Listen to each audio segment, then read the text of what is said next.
अमरोहा में गूंजेगा फिल्मी action. Film निर्माता अमित जानी ने राहुल प्रियंका गांधी पर साधा निशाना। अमरोहा में बड़े पर्दे की हलचल तेज हो गई है। फिल्म निर्माता अमित जानी लोकेशन तलाशने के लिए शहर पहुंचे और प्रेस वार्ता कर बताया कि उनकी फिल्में काला हिरन और कल की संभल की शूटिंग अगले हफ्ते से शुरू होने जा रही है। उन्होंने कहा कि अमरोहा और आसपास के क्षेत्रों की लोकेशन फिल्म के दृश्यों को खास पहचान देगी और दोनों प्रोजेक्ट पर तेजी से काम चल रहा है। प्रेस वार्ता के दौरान उन्होंने सियासी मुद्दों पर भी खुलकर बयान दिया। बरेली के पूर्व मजिस्ट्रेट द्वारा इस्तीफा देकर नई पार्टी बनाने के सवाल पर उन्होंने कहा कि देश में वही पार्टी सफल होगी जो राम के नाम पर काम करेगी और उनके मुताबिक भारतीय जनता पार्टी ही मजबूत विकल्प है। मोहम्मद दीपक के धर्म परिवर्तन और नाम बदलने के सवाल पर उन्होंने कहा कि उन्हें इससे कोई आपत्ति नहीं है।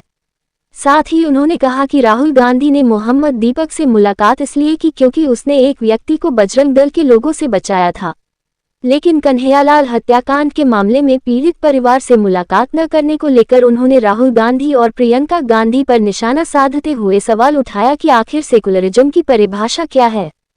फिल्मी ऐलान के साथ सियासी बयानबाजी ने भी माहौल गर्मा दिया है और अब अमरोहा में शूटिंग के साथ राजनीतिक चर्चाएं भी तेज होने की संभावना है।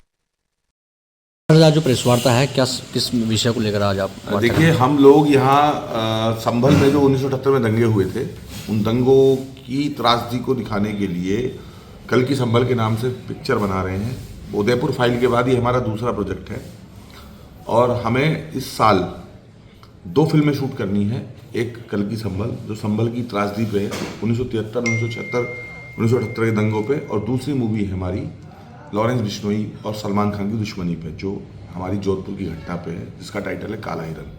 तो दोनों फिल्मों की शूटिंग के लिए हम लोग यहाँ अमरोहा में, संभल में, मुरादाबाद में लोकेशंस के लिए, टेक्निकल रेकी के लिए, और जो हमें शूट करना है उसके ऑडिशंस वगैरह, वो तमाम चीज़ें हम प्रिपरेशन हम लोग कर रहे हैं।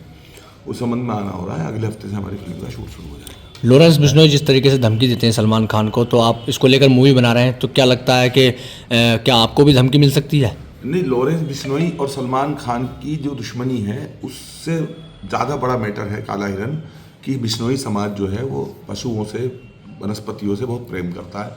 उनकी कुर्बानियाँ हैं और उसी कुर्बानी के चलते जिस समय उन्होंने लड़ाई लड़ी खेजड़ी की, तब तो ना लॉरेंस बिश्नोई था ना सलमान खान था। और जब 2000 से पहले ये घटना हुई 1998 में, काकानी हिरन शिकार की घटना, उस समय लॉरेंस की उम्र मात्र 5 साल की थी।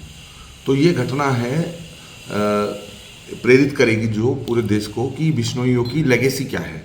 जो बिश्नोई समाज है वो 20-20 करोड़, 25-25 करोड़ की रिश्वत छोड़ के जब गवाहों को खरीदने की डराने धमकाने की कोशिश हो रही थी, और सलमान खान जैसा बड़ा स्टारडम जब वहाँ मुलजिम बना तो वो उसके सामने झुके नहीं, डरे नहीं। उन्होंने उसको जेल भिजवाया, CGM कोर्ट से सज़ा कराई, सेशन कोर्ट से सज़ा कराई, और हाई कोर्ट से भी सज़ा निरस्त नहीं हुई है। 3-3 बार सलमान खान को जेल भेजा सिर्फ हिरन के लिए। जब आज हम लोग गाय पालते हैं और गाय दूध देना बंद कर देती है तो हम उसे कसाई को बेच देते हैं। हम ये भी ख्याल नहीं करते कि सालों तक इस गाय ने हमें दूध पिलाया है। लेकिन एक हिरन जो दूध नहीं देता, उसके लिए वो लोग सलमान खान से लड़े। वो चाहते तो 50 करोड़ रुपये ले लेते, 20 करोड़ रुपये ले लेते। तो उनकी लेगेसी क्या है, उनका जीवों के प्रति प्रेम क्या है। ये काला हिरन जो है पूरे मुकदमे का कोर्टरूम ड्रामा है। जैसे आपने ऐतराज़ देखी है, दामनी देखी है, जोली LLB देखी है, पूरा कोर्टरूम ड्रामा, वकीलों की लड़ाई है। तो उसके अंदर जो है पूरा ड्रामा है ये काला हिरन, और वकीलों की बहस है। हस्तीमल सारस्वत जो थे वो उनके वकील थे सलमान खान के, और महिपाल जी गोदारा बिश्नोइयों के वकील थे, सोगाराम बिश्नोई के और पूनमचंद बिश्नोई के। लॉरेंस बिश्नोई के तो एपिसोड बाद में जुड़ता है फिल्म में। सलमान खान जो बड़ा हुआ उसने कहा मैं दुश्मनी है, उतना सा है बस। पूरी फिल्म ये बाकी काला हिरन शिकार पर कोर्टरूम ड्रामे के रूप में। और संभल की जो हम मूवी बना रहे हैं, ये पूरी की पूरी मूवी जो है 73, 76, 78 के दंगों पे है। और जो 24 में करना चाहते थे वही 76 में करना चाहते थे, वही 78 में करना चाहते थे। 78 में कामयाब क्यों हुए और 24 में क्यों नहीं हो पाए, ये मैसेज फिल्म देगी। अलंकार अग्निहोत्री थे अभी जो SDM थे, उन्होंने एक पार्टी बनाई है राम नाम से, कल मथुरा में उन्होंने घोषणा करी है उसकी, तो उसको लेकर क्या कहना चाहिए? देखिए, इस देश के अंदर किसी पार्टी का कोई स्कोप नहीं है। भारतीय जनता पार्टी के सामने कांग्रेस जो है ख़त्म है, समाजवादी पार्टी ख़त्म है, बहुजन समाज पार्टी खाता नहीं खोल पाती, तमाम पार्टियां बनती हैं।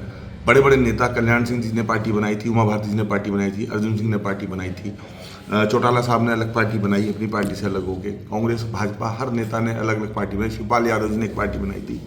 इस देश में सिर्फ एक पार्टी का स्कोप है, वो है भारतीय जनता पार्टी। क्योंकि जो राम की बात करेगा वही सत्ता में रहेगा। राम नाम लिखने से पार्टी बना के कुछ नहीं होने वाला है। यूजीसी का विषय था, क्योंकि भारतीय जनता पार्टी भी राम का ही नाम लेकर इस सरकार दोबारा बनाई थी यूपी में, और अब उन्होंने राम नाम से पार्टी बनाई है, तो इस पर क्या कहना चाहें? हत्या की धारा 302 है आईपीसी में पहले, अब तो बीएनएस हो गया, और बलात्कार की 376 है। अगर मैं हत्या नहीं करूंगा और बलात्कार नहीं करूंगा तो मैं उन धाराओं से नहीं डरूंगा। मुझे लगता है कि जो हमारा सवर्ण समाज है उसको इस बात का ख्याल रखना चाहिए कि वो उनके अधिकार के लिए कानून बना है, पिछड़ों के लिए और दलितों के लिए। अगर हम दलितों का पिछड़ों का उत्पीड़न करेंगे ही नहीं तो फिर हमें दिक्कत क्या है यूजीसी से? प्रॉब्लम क्या है? अगर हम चेक बाउंस कराएंगे ही नहीं अपना तो 138 से हमें दिक्कत क्या है? अगर हम लोग जो है अपराध ही नहीं करेंगे तो हम कैसे? और रही दुरुपयोग की बात कि यूजीसी का दुरुपयोग हो सकता है, तो भाई दुरुपयोग तो SC एक्ट का भी हुआ है, दुरुपयोग तो जो है दहेज एक्ट का भी हुआ है, दुरुपयोग तो आर्म्स एक्ट का भी होता है। दरोगा जी किसी को पकड़ के तमंचा लगा के माल खाने से निकाल के जेल भेज देते हैं। तो सिर्फ दुरुपयोग होगा कानून का, इसलिए कानून ना बने, ये गलत है। तो मैं यूजीसी के विरोध में नहीं हूँ। अच्छा, एक दीपक नाम के व्यक्ति थे जिन्होंने अपना नाम मोहम्मद दीपक कर लिया था, वो उन्होंने कल राहुल गांधी से मुलाकात की है, और तो आपकी नज़र में क्या है कि वो जो उन्होंने नाम अपना बदला, उनकी नज़र आपकी नज़र में सही है जो उन्होंने क्या काम किया है? देखिए, कोई भी व्यक्ति अपना नाम बदल ले तो समझ लीजिए उसके अंदर आत्मविश्वास की कमी है। यहाँ गुरु तेग बहादुर जी को नाम बदलने की ही बात थी, उन्होंने अपना सर कटा लिया, लेकिन अपना नाम अपना धर्म नहीं बदला। गुरु गोविंद सिंह जी के 2 बच्चे थे, उनसे कहा गया कि आप सिर्फ इस्लाम कबूल लो, वो दीवार में जिंदा छिने गए, लेकिन उन्होंने इस्लाम नहीं कबूला। छोटे बच्चों को भी इतनी सेंस थी, लेकिन दीपक का अपना मसला है, शायद वो राजनीति से प्रेरित हो, लेकिन यहाँ दीपक से कोई सवाल नहीं है। व्यक्तिगत रूप से कोई मोहम्मद नाम रख ले, व्यक्तिगत रूप से कोई नाम के पीछे हुसैन लगा ले, कोई फर्क नहीं पड़ता है, या रोज धर्म परिवर्तन होते हैं। लेकिन राहुल गांधी जी से सवाल है कि जिस व्यक्ति ने किसी मुसलमान को बजरंग दल वालों से पिटने से बचाया, उसको आपने बुला के सम्मानित किया, लेकिन मुसलमानों ने जिस व्यक्ति को मार दिया उदयपुर में, कन्हैयालाल को, दर्जी को, उसके घर तो आप नहीं गए, ना आपने कन्हैयालाल के परिवार को बुलाया। तो क्या सेकुलरिज्म का मतलब यह है कि मुसलमान को बचाओगे तो सम्मानित होंगे और मुसलमानों द्वारा मार दिए जाओगे तो हम पूछेंगे नहीं? राहुल गांधी, प्रियंका गांधी या सोनिया गांधी जी, किसी को तो कम से कम कन्हैयालाल की पत्नी से पूछना चाहिए था कि आपके पति की हत्या के जो जिम्मेदार, उनको फांसी दिलाने के लिए हम तुम्हारे साथ हैं। उन्होंने कहा कि मैं दीपक के जिम्मे जो है जाके मेंबरशिप लूंगा। तो अब इससे बड़ा ड्रामा क्या हो सकता है? एक व्यक्ति जो दिल्ली में रहता है और राष्ट्रीय अध्यक्ष है पार्टी का, पूरे देश में जो है अपनी पार्टी का मुखिया है, पूरे देश में घूमता है, क्या वो कोर्ट द्वार में जाके जिम कर सकेगा? तो सिर्फ नैरेटिव सिद्ध करने के लिए अगर आप भाईचारा, मोहब्बत की दुकान, तो मोहब्बत की दुकान आपकी डॉक्टर नारंग की हत्या पे क्यों नहीं शटर उसका उठता है? जब भरत यादव की लस्सी के पैसे मांगने पर हत्या हो जाती है, जब कमलेश तिवारी की हत्या हो जाती है, जब कन्हैयालाल की हत्या हो जाती है, जब ध्रुव त्यागी की हत्या हो जाती है, जब अंकित की हत्या हो जाती है, जब चंदन गुप्ता की हत्या हो जाती है, तब ये मोहब्बत की दुकान। मोहब्बत की दुकान का मतलब है कि दुकान के अंदर हिंदुओं को दफन कर दो।